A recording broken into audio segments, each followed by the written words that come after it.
네, 윤석열 전 대통령이 오늘 아침 SNS를 통해 전격 탈당을 선언했습니다. 국민의힘은 대선 승리를 위한 반전의 계기가 되길 바란다고 했고 더불어민주당은 위장 탈당 쇼라고 맹비난했습니다. 국회 연결하겠습니다. 방준혁 기자. 네, 국회에 나와 있습니다. 윤석열 전 대통령은 오늘 오전 자신의 SNS에 글을 올려 국민의힘을 탈당하겠다고 밝혔습니다. 자신을 믿고 함께해준 당원들에게 고개 숙여 감사하다면서 김문수 후보의 승리를 거듭 당부했습니다. 윤 전 대통령은 이번 대선에 대한민국 운명이 걸려 있다며 국민의힘을 떠나는 게 대선 승리를 위해 본인이 할 수 있는 최선의 길이라고 밝혔습니다. 이어 당을 떠나지만 자유와 주권 수호를 위해 백의종군할 것이라고 말했습니다.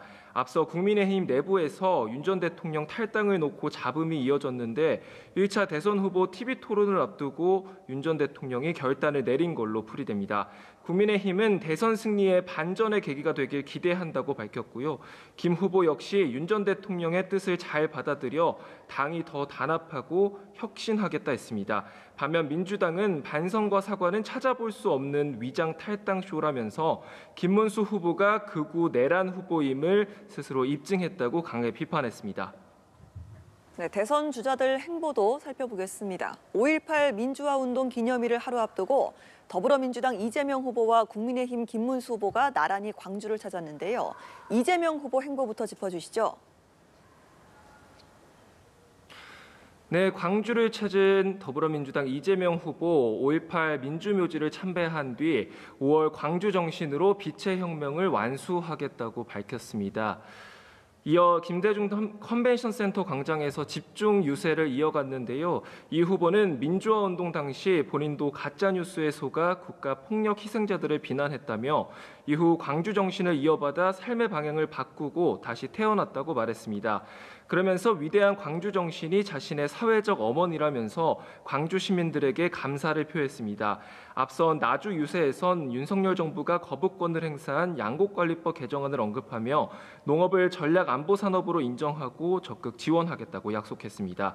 이 후보는 이어 e스포츠 업계 종사자들과 간담회를 하고요.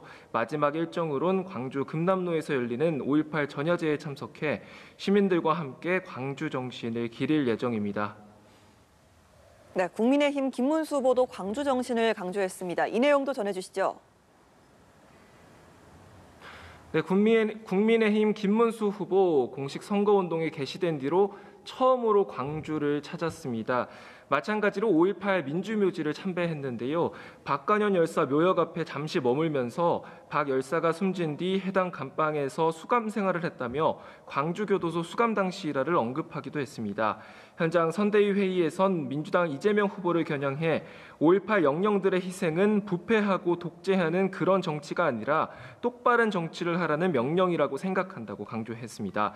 김 후보는 전북 전주에서 유세를 이어갔는데요. 2036년 하계올림픽 유치와 새만금 경제 자유구역 지정 등 지역 공약을 띄우며 지지를 호소했습니다. 개혁신당 이준석 후보는 오늘 서울에서 청년 표심 공략에 주력하고 있습니다. 오전에 강남구 코엑스에서 젊은 의사포럼 강연자로 참석한 데 이어 뚝섬 한강공원에서 대학생들을 만났고요. 홍대에서 거리 인사를 진행할 예정입니다. 지금까지 국회에서 연합뉴스TV 방준혁입니다.